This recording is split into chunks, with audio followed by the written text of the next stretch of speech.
Welcome to WhiskyCast, cask strength conversation featuring news and interviews from the world of whiskey. I'm Mark Gillespie.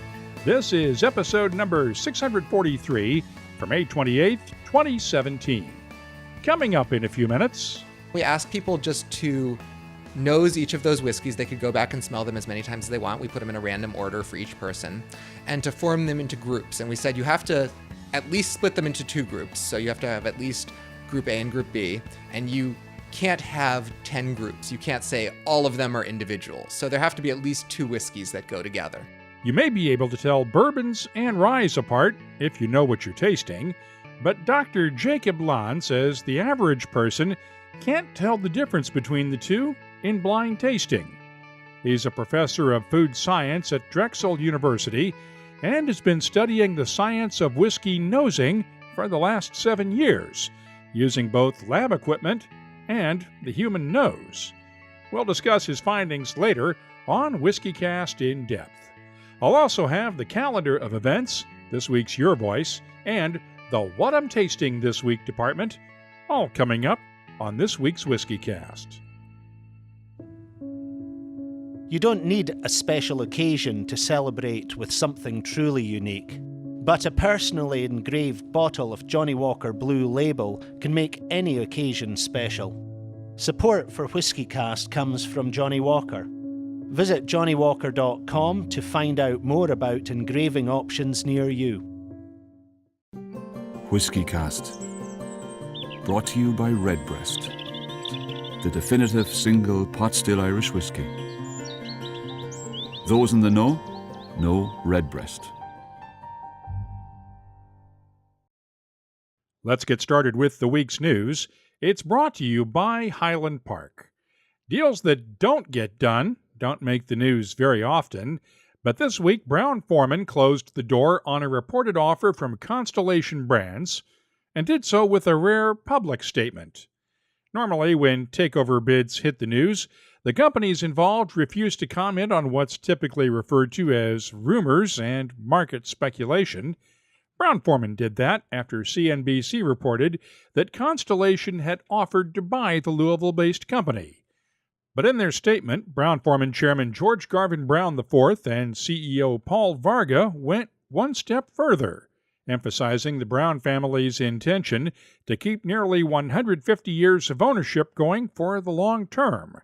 The family controls a majority of Brown-Forman's voting shares in a trust that would make it almost impossible for a hostile takeover to succeed. Constellation Brands executives have not commented on the CNBC report. Brown-Forman B shares rose sharply early in the week on the report, but ended the week down 2.25%. Constellation shares were down 1.1% for the week. Meanwhile, farmers and distillers in Scotland are keeping a close eye on the forecasts and hoping for some much-needed rain. April and May have been much drier than usual, and that is putting pressure on the locks and springs that many distilleries rely on for their water supplies. According to the Courier, at least one unnamed distillery has already started cutting back on production because of water shortages. Farmers are also worried that the lack of rain so far this spring could hurt this year's barley crop as well, since they depend on spring rains to help get the grain growing. We'll keep you posted as more details come in. Of course, the forecast is for rain just about every day this week on Islay. It figures, since this is the island's biggest week of the year, as thousands of whiskey lovers descend on Islay for Feis Ile, the annual Islay Festival of Malt and Music. By this time next year, Islay's 9th distillery should be up and running. Work is moving along on Hunter Lang & Company's Ardnahoe distillery near Port Ascaig. But Ardnahoe will be a part of this year's festival. Hunter Lang has unveiled a new kinship range of 6 rare Islay single malts selected by Jim McEwen, along with a new Ardnahoe distillery shop at Islay House Square in Bridgend. I spent a few minutes getting details on the new shop and an update on Ardnahoe's progress from Scott Lang. It's not really a pop-up shop. It's sort of a semi-permanent thing, at least until the distillery is ready, right? Yeah, that's right. It'll be there for at least a year. We haven't decided how quite how long yet, but I would say at least a year, or until the distillery itself is ready. We were originally going to have some kind of visitor centre or a shop at a property we have, which is directly opposite Ardnahoe Distillery site. But when we tried to get planning permission to turn it into a sort of visitor location, that was turned down on the basis of parking. There wasn't enough parking, and I can more or less see their point now that they've done it. But then we came up with the pretty good idea of moving over to Islay House Square, which is right in the centre of Islay, next to Bridgend, or in Bridgend, and it's already a sort of quite a thriving community and retail hub. So when we made that move, we thought, well, why didn't we do it sooner? Because it's a perfect location. It's very, very central, and there's lots of things going on around there, including Islay Ales. People who visit Islay will know Islay Ales. That's where they're located. So there's, it's a great little hub, and we're, very excited to be there now. And you're going to have this new kinship range available at least during the festival until it sells out, right? Yeah, sure. We're going to start selling the kinship, and that'll be on sale until it sells out. But we're only ever going to be selling it from this location that we have, the Ardnahoe Distillery shop. It's now called. So that will be the only place that anyone could ever buy it, from us at least. So we're really we decided to do that to sort of show our commitment to Islay and demonstrate, that we're sort of here to stay. And so we're very pleased to be doing that. I'm very excited because it's our first foray into retail, really.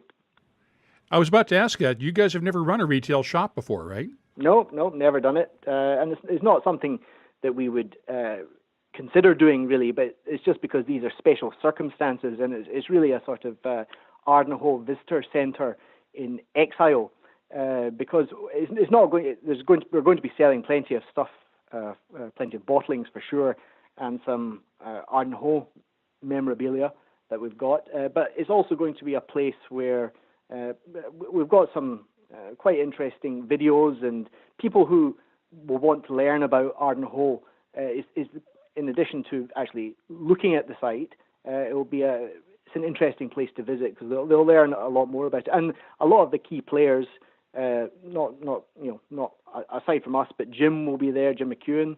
The architect Ian Hepburn will also be hanging around, I expect. So, if you want to learn about what's going to happen at the distillery, it's a very good place to start. And how is construction coming on the distillery? You're still in the process of clearing land and everything, right? We've just pretty much got past the clearing land stage. Last week, we poured some concrete onto the land for the first time. So, it's looking great. We haven't released the photos of that, but we'll be doing it very shortly. So now there's actual cement going in, which is it's a sort of nice first step. We, Andrew and my dad, we all came across to Islay the week before last and watched had a small ceremony to ourselves and threw some coins in for good luck. That was quite a nice emotional moment, quite historical, I suppose. It's all going ahead nicely, and I think it's going to mushroom up quite a bit in the next few months. When do you expect to have things opened up? We're keeping it to 2018 at the moment, but I think we're confident of by summer 2018. So summer next year, by the latest, I would really hope that we'll be up and running. In time for the festival next year, maybe? Yeah, I really hope so. That's what we're aiming for. The kinship single cask bottlings range from a 34-year-old Port Ellen that will sell for £1,800 a bottle to a 28-year-old Bunnahabhain for £310 a bottle. Of course, each of the Islay distilleries releases a special bottling or two for the festival. We have details now on some of them. Lahne is making another statement on transparency with its festival bottling. In fact, it's named Transparency. It's a heavily peated Port Charlotte single malt that will carry a batch code on the bottle that buyers can enter at the distillery's website to get more details on the casks that went into it. 1,000 bottles will be available at a price of £100 each. Lafroig's annual Kerchas Festival bottling is a cask-strength version of its quarter cask single malt. As with previous editions, It'll go on sale in key markets this summer after the festival ends, with a U.S. debut expected in August. Lagavulin Festival bottling is a 16-year-old cask strength single malt finished in muscatel wine casks. 6,000 bottles will be available at 125 pounds each, while Kalila's 12-year-old festival release is finished in Amoroso casks. It'll sell for 99 pounds a bottle. Kilchoman has a 100% Islay single malt with barley grown on the island, and it's blended from a 2008 bourbon barrel and a 2009 Oloroso sherry butt. 877 bottles will be available at 90 pounds each. Bunnahabhain has bottled a Moyne port pipe finish distilled back in 2004 and bottled just this past week. 1,596 bottles will be available. No word yet on pricing. Bowmore has not yet announced what it has planned. Its festival day is this coming Wednesday, and we've already reported on Ardbeg's Kelpie, which will get a worldwide rollout at Ardbeg Day events around the world starting this week, and at the distillery this coming Saturday. Campbellton had its annual whiskey festival this week, just ahead of Feis Ile, and Glen Scotia unveiled a new 25-year-old single malt as part of the festival.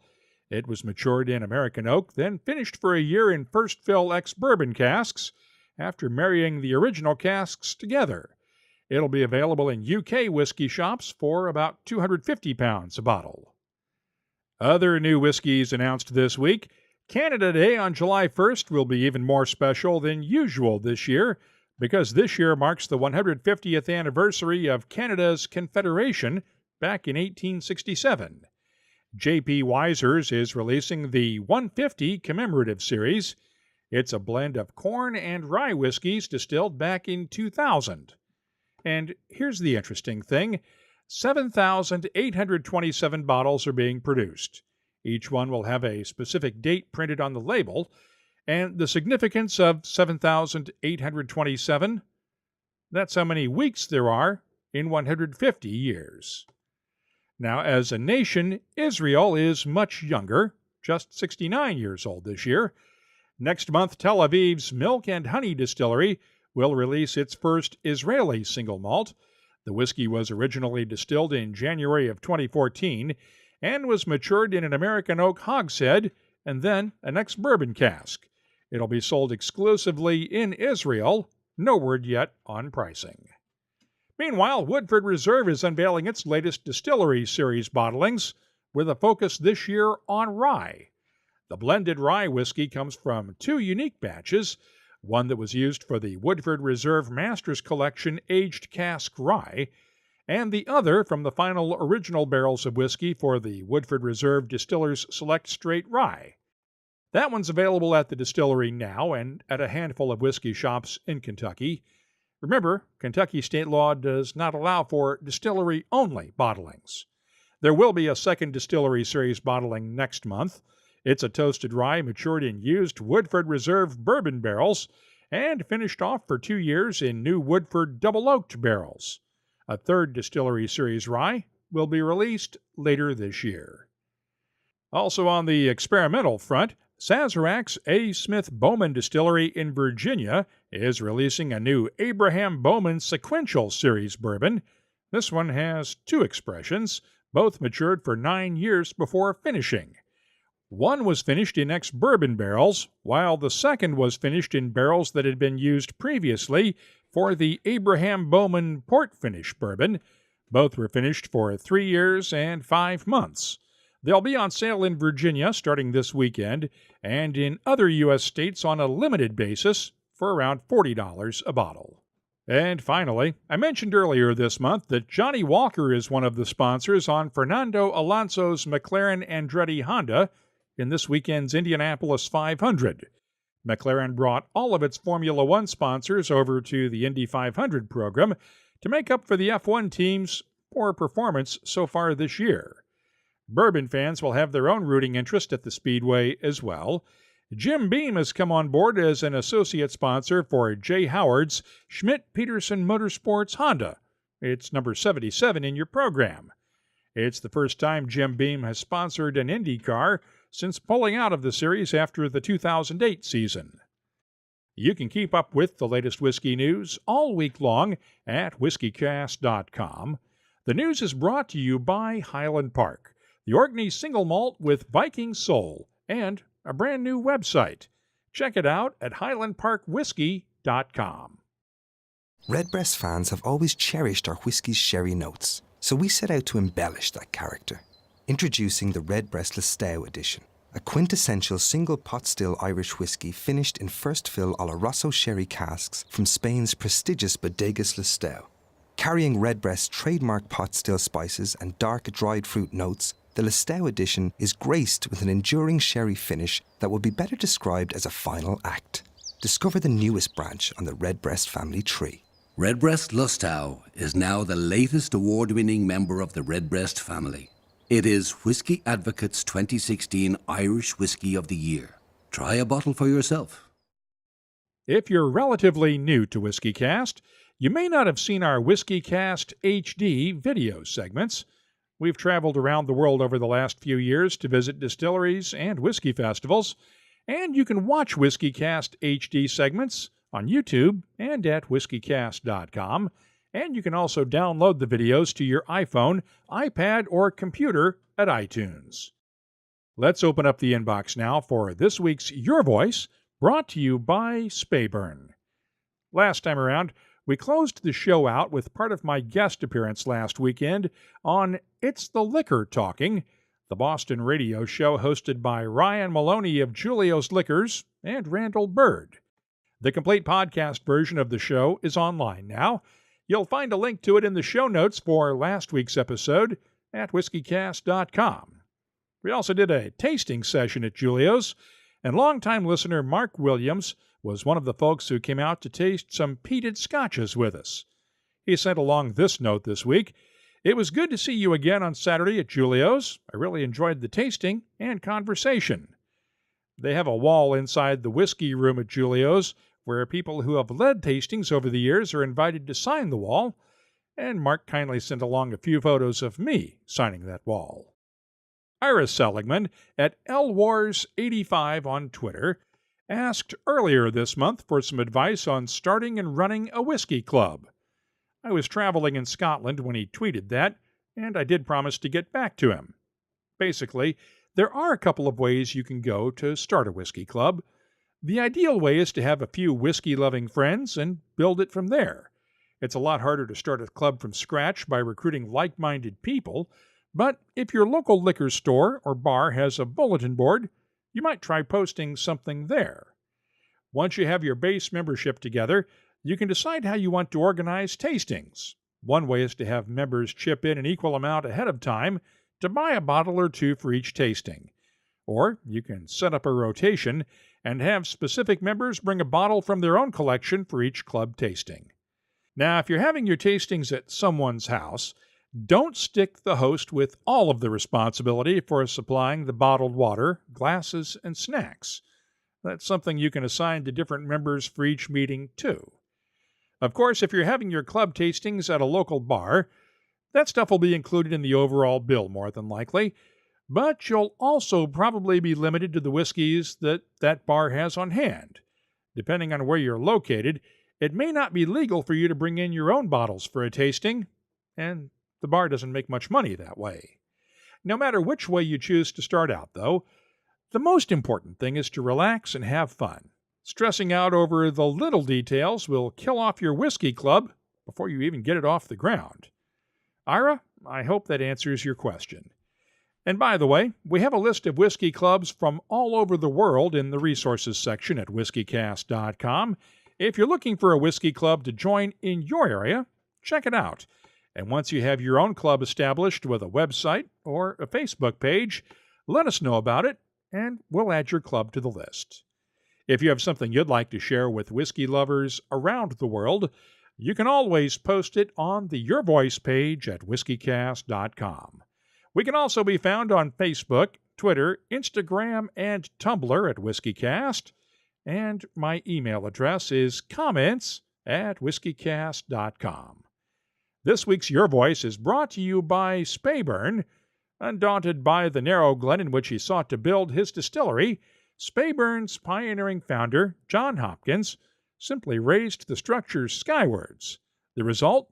Scotland's most scenic distillery, and one whose whiskey is infused with the vibrancy of the Speyside air. Find out more at speyburne.com. You don't need a special occasion to open a bottle of Johnnie Walker Blue Label. But when you have a special occasion, why not celebrate with a specially engraved bottle of Johnnie Walker Blue Label? Here's how one whiskey lover celebrated his team's recent success. He arranged to have 108 specially engraved bottles of Johnnie Walker Blue Label made for his co-workers. You might say he hit a home run. Just like a perfectly executed double play, Johnnie Walker Blue Label is smooth and well-rounded, and unlike a trophy, never needs polishing. Support for WhiskyCast comes from Johnnie Walker. Visit johnnywalker.com to find out more about engraving options near you.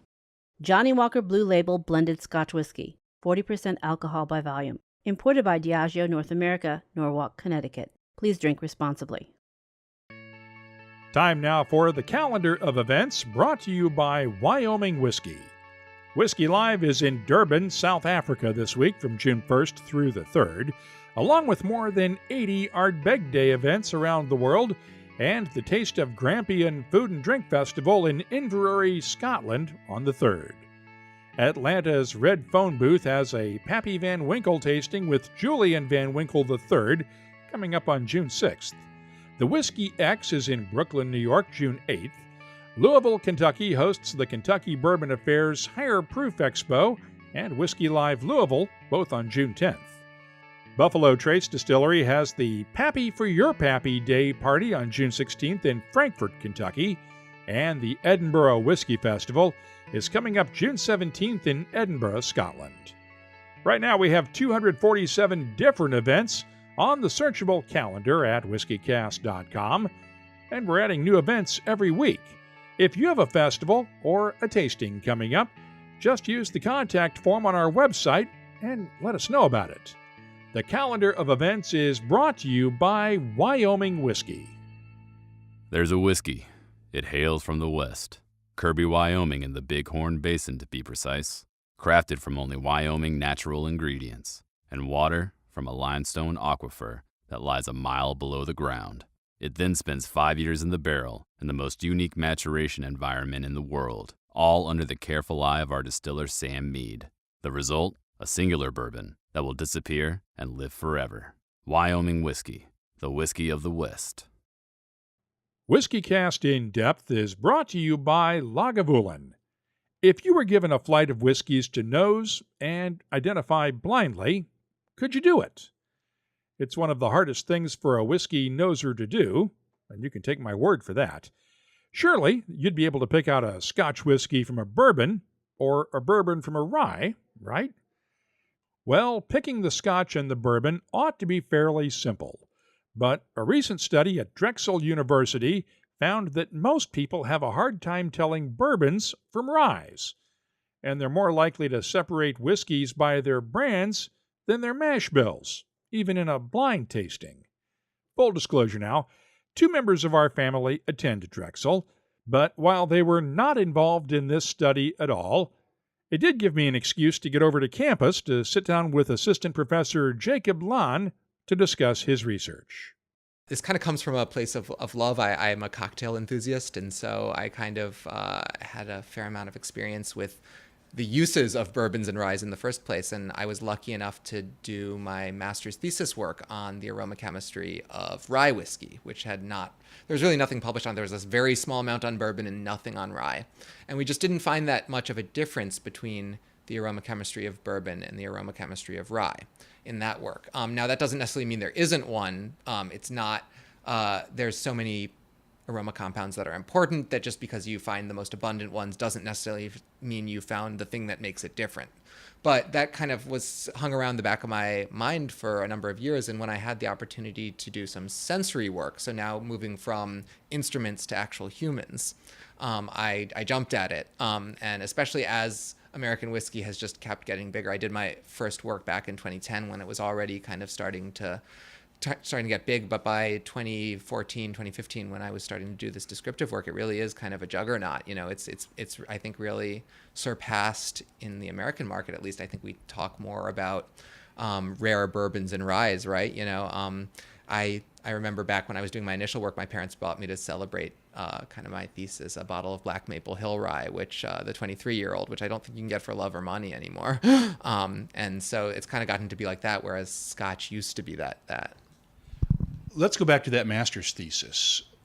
What did you find about the aroma characteristics of rye? Obviously, you said that there weren't many differences between bourbon and rye, but a lot of that is because a lot of bourbons are made with fairly high rye content, so there's going to be some similarities. But what did you find specifically when you were using the instruments? So we found a lot of what are called phenolic compounds. So they're based on a phenol ring, which is a 6-membered, like a benzene ring. So a very stable compound, and that has the basic phenol is a benzene ring with a hydroxyl group attached, and it smells kind of medicinal if you think of like old-fashioned disinfectants, like that kind of smell. But things like vanillin are related to that, so the key aroma compound in vanilla.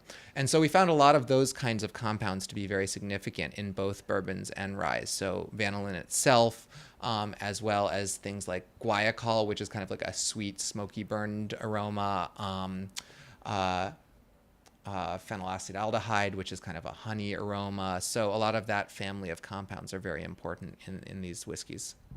Let's stop for just a second, because when whiskey lovers think of phenolic compounds and phenols, the first thing that comes to mind is peat, and Scotch whiskey and peat. But there's a wide variety of phenolic compounds, and it's not just the peaty stuff, right? That's absolutely true. You find some of the same ones in very different abundances. So like paracresol, I think you find a lot of that in Scotches. And that's another of these medicinal, smoky, bandagey kind of aroma notes that you definitely, if you smelled that, you'd think something like a Lafroig. And that's present. We also found that in the American whiskeys, but it's at much lower levels, obviously. And the thing about kind of stepping back and thinking about aroma chemistry in general is the way that we currently understand how our nose works is that these different compounds that are structurally very similar interact with the receptors in our nose in these different patterns, and they can create quite different effects, even when on a molecular level they just have an oxygen moved one space around the ring or something like that. They can end up smelling very different. One of the arguments I've made for years is that the way we perceive aromas is basically by linking them to mental memories of stuff that we've smelled in the past. I get a coconut aroma in some whiskeys that reminds me of the coconut cream pie my grandmother used to make when I was a kid for holidays. So that's that mental memory that it picks up on. How accurate is that compared to what we perceive scientifically when we can put this stuff onto an instrument and see what it creates when that instrument has no memories to work with? That's that's an excellent question. Kind of gets at some of the really deep philosophical issues with kind of sensory science in general, right? Because the way that we build instruments. So, stepping back very quickly, the kind of work that I did for my master's thesis was using gas chromatography, mass spectrometry, so we can look at what molecules are there. That doesn't tell us what those molecules smell like. The way that we actually identify how those molecules smell like is we have to go back to humans. We don't have a model, like a mathematical model of smell. There have been many attempts to do that, but none of them are really convincing. And I think your idea that smell is linked to memory is totally right. We're not born with preferences for different smells. We're not born with associations. And so people talk the famous examples like the Proustian moment, right, with referring to the whole Madeleine dipped in linden tea and how that's super evocative in Proust's novel of a childhood experience. And many of us, just like your coconut pie experience, have similar things like that. I think the only things that we know that infants are born with are a preference for sweetness, which is not an aroma, that's a taste, and an aversion to bitterness, again, a taste. Aromas seem to be, we can actually, Julie Minella, just up at Monell, has done some work that actually shows that aromas from foods that mothers eat while they are pregnant and while they're breastfeeding. Actually, infants can show preferences for that. So there's a certain biological cultural link there that even may predate our active aware memories, but it's still something about experience and exposure. And that preference for sweetness over bitterness might be ingrained from birth and might be genetic because we're predisposed from caveman days to seeking out sweeter things to eat, and the bitter stuff can be deadly. So you don't eat the bitter stuff. You have a preference for the sweeter things.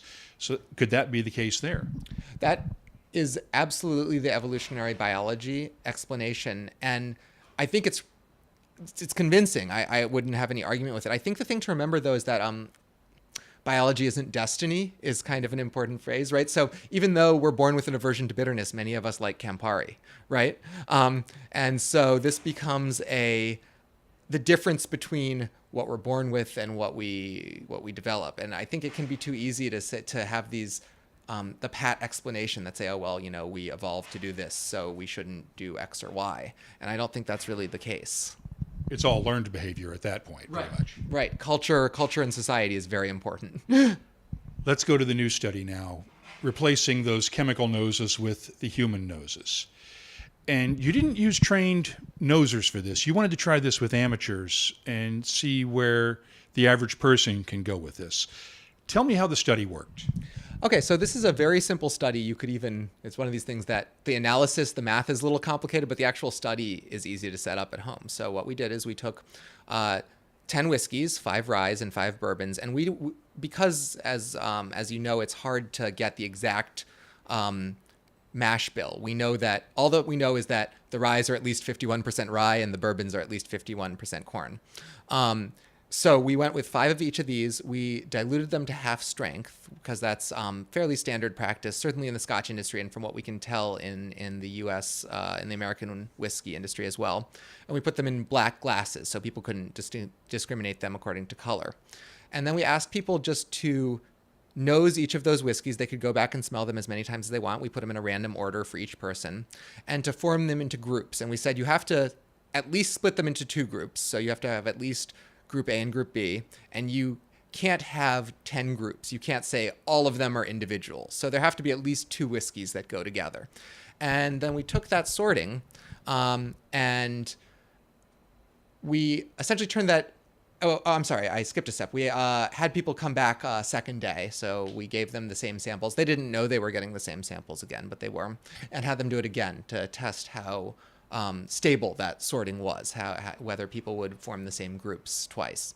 And then we took that and you get what's called a distance matrix, where essentially you say, okay, are these 2 whiskeys put into a group? If so, they have a distance 0. Otherwise, they have a distance of 1. It's really just a binary distance. And then you do a number of kind of complex mathematical transformations, and you can actually turn that into a map that shows that a 2-dimensional map, and if whiskeys are close together in that 2-dimensional space that you've generated from this group consensus, then those whiskeys are more similar, and if they're far apart, then they're more different. And let's put this into English now. Oh, I'm sorry. No. I'm kidding. I'm being facetious here. Let's put it into English. What did you find? Because we all think that bourbon and rye taste different when we're tasting them, when we know what we're tasting. But when they're tasting blind, what did your panel find? Well, they certainly found that some of the whiskeys were different from other whiskeys, that they didn't group them together ever, but it was not according to the mash bill. So we could plug that in and look and see, do bourbons end up on one corner of the map and ryes end up on the other corner of the map? And that's not what happened. You would see bourbons and ryes a few be grouped close together, and then a few others be on the other side of the map, another group of bourbons and ryes. So the example in this study is that we had a few from Beam, and they clustered really closely together, and that included Old Crow bourbon and Jim Beam rye. And those were very similar, and people sorted them together most of the time. And that was the Jim Beam white label rye? Or bourbon, rather? Let's see. No, we had Jim Beam Black and Old Crow and the bourbon. And the rye. And I can't remember if we had Old Overholt in this study. We had it in a subsequent study. Because I want to make sure, because Jim Beam White Label is different, obviously, from Jim Beam Black, so there are variations within that one family of bourbons. So I want to make sure we get this correct on here. But is it a case of more they were grouping by producers as opposed to mash bill styles? That did seem to be the case. You saw the Jim Beam fairly close together. And we only had 10 here, so we didn't think that it was going to go by producer. So had we predicted that, we might have included multiple ones from each producer in this study, and then we would have had a better picture of that. We had more from Jim Beam and from Buffalo Trace Sazerac than we had from other producers. And we did see those tend to group closer together. We had a number of whiskeys that we only had one example from each producer, so we couldn't say definitively whether those were grouping together or not. What do you attribute this to? Is it common characteristics in production, perhaps? Similar yeast styles? Similar warehouses and maturation? Or is there something else that we're not thinking of here? Well, I think you named it I think yeast is probably a big factor. And probably there's something to do with the warehouse, but I think kind of confounding the warehouse effect is that these companies do tend to employ people who have a picture of what the brand image is and what these whiskeys taste should be, and they are in charge of the blending for each of those labels within their family. And so I think that there's probably some convergence based on the warehouse master and the blending master. So they're picking, and when they're blending to the taste profile they're looking for, and they've come up with a sort of consistent taste profile across all their whiskeys, or similar to. I think that's probably what's happening, whether they're consciously doing that or not. I mean, we all have both our affective preferences, what we like and dislike, but also sort of these preferences of how things should be, right? And so I think these people who are very competent and very skilled at tasting have a particular picture that they're able to achieve with a lot of precision. When you plotted the flavors out, we're familiar with flavor wheels that distilleries put out that show in scatter plots sort of the flavors, that a spider plot thing that will show sort of what flavors each individual expression has. How did yours look when you plotted out these whiskeys? Okay, so this is actually from a second study that we're in the process of writing up, where we had a larger batch of whiskeys. So I think we had 24 total whiskeys, including all the ones from the sorting study, but with a number of others in there as well. Again, just bourbons and ryes. And we found that I think we ended up with around 20 aromas that are... The way that this works is you train a panel. So in our first study, you were saying that we used untrained panelists, which is accurate. In this one, we actually had 10 training sessions during which our panelists came up with the lexicon of descriptors they wanted to use, the different words, everything from sweetness to peanut aroma to sort of a alcohol aftertaste, that burning sensation. And we found that the one that I remember the most clearly and that was very distinct is a strong peanutty and separately, but less importantly, tree nut aroma. So I think the tree nut descriptor was anchored with kind of an almond cashew aroma. Those really characterize the ones from Beam. So I was not part of the panel, so it was really interesting to me that the panel came up with a descriptor that I tend to identify Beam whiskeys with, this very strong peanutty aroma, especially Old Grandad, which is also my house mixing bourbon. I find very peanutty. Let's continue with the study. What's the goal of this new study that you're working on right now? Because obviously it's not published yet, and I know you want to keep some of the findings close to the vest, but what are you working on? What are you hoping to find with this new study?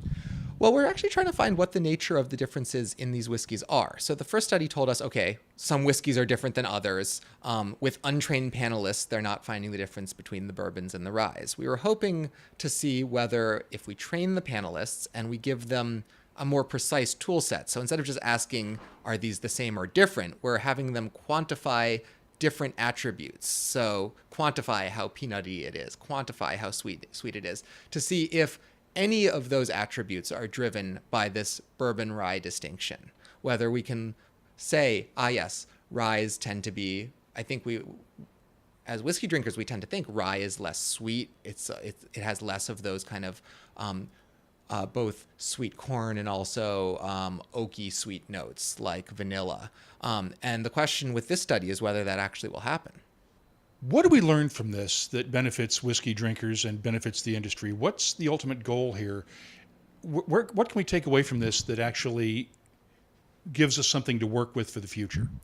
That's such a good question, because partly this is definitely a little bit of a passion project for me where I'm just curious. I do think that this idea that house effects are so important, and by house effect, I mean the producer of the whiskey versus the label of the whiskey, I think is a big deal for whiskey drinkers. And actually, this is a common thing, especially with the soaring popularity and unavailability of things like Pappy Van Winkle, right? Where instead, if you find a bottle of Weller, you drink Weller, right? So this kind of reinforces that idea that there's a similarity running through those. And we should note that you did have at least one wheated bourbon in there. In the study, Maker's Mark was one of the wheaters. Was there any difference? Did people put that one as an outlier among the other bourbons when they were nosing them and the ryes? No, as far as I remember, they don't. But to be fair, I also always forget that Maker's Mark is a wheated bourbon. I shouldn't say that.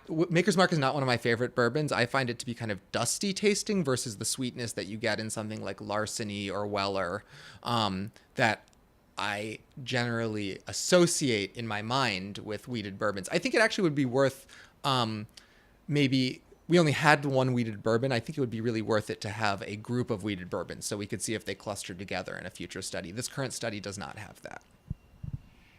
Has this affected the way you drink bourbon? When you go home now, you said Old Granddad is your house mixing bourbon, but has this affected the way you taste bourbons when you're drinking at home?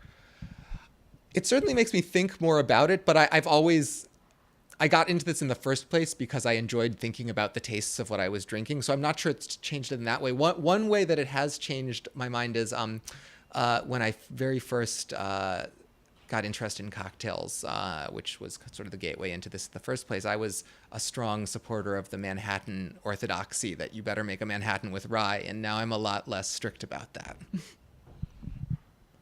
Have you had any support at all from the industry for this research? Because we know that there hasn't been a lot of research done into whiskeys in terms of the sensory impact, at least in the U.S. The Scotch Whisky Research Institute does a lot over in Scotland. The folks at Harriet Watt do a bunch of great stuff. But there hasn't been much done on this side of the ocean. Have you had any support at all or any interest?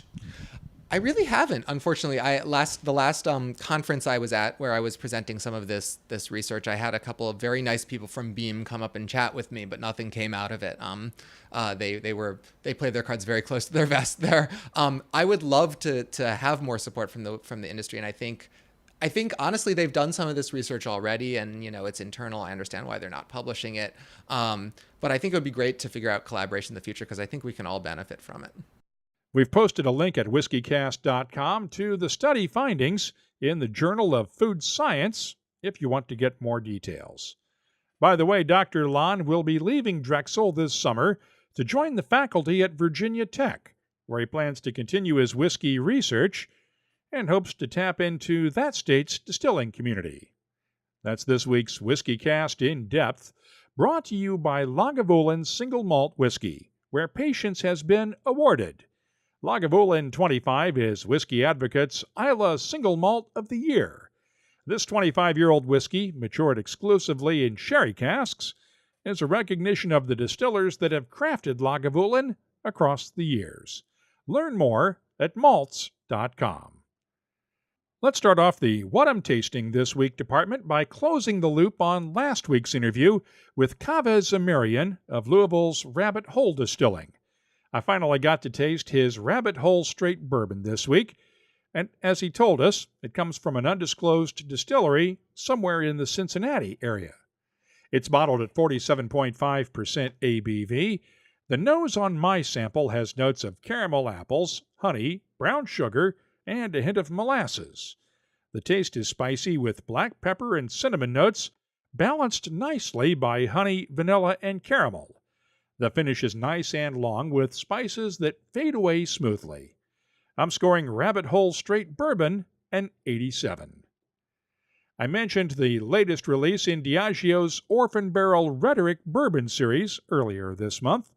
Rhetoric 23-year-old comes from the same batch of barrels as the 20, 21, and last year's 22-year-old edition, and this one is the next to last in that series, with a 24-year-old version expected next year.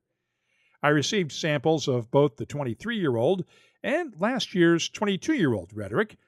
You can find my tasting notes for that one at whiskycast.com, but the 23-year-old is bottled at 45.3% ABV. The nose is oaky and dry, with notes of molasses, dark chocolate, campfire smoke, and pipe tobacco.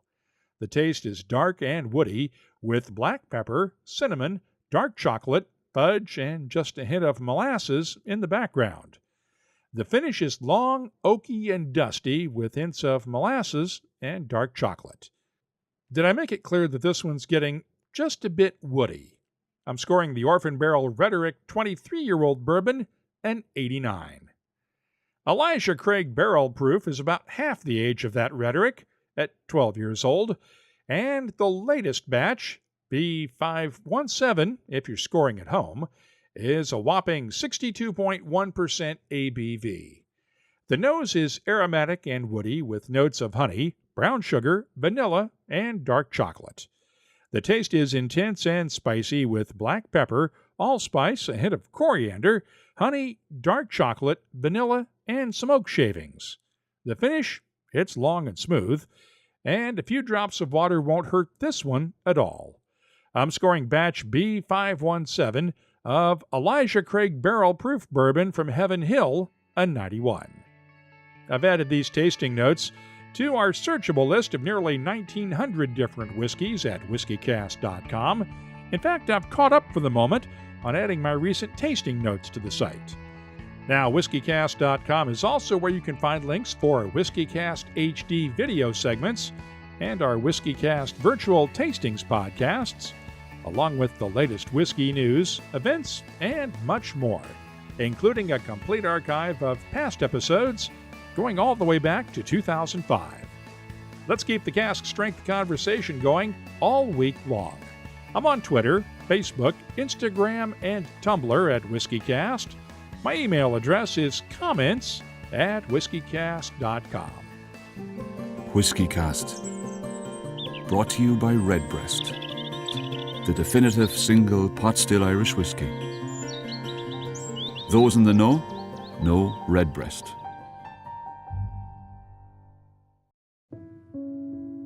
You don't need a special occasion to celebrate with something truly unique, but a personally engraved bottle of Johnnie Walker Blue Label can make any occasion special. Support for WhiskyCast comes from Johnnie Walker. Visit johnniewalker.com to find out more about engraving options near you. WhiskyCast is a production of Cask Strength Media, copyright 2017, and comes to you each week from the charming, yet regrettably dry town of Haddonfield, New Jersey. I'm Mark Gillespie, reminding you that when you drink, please drink responsibly. Thanks for listening.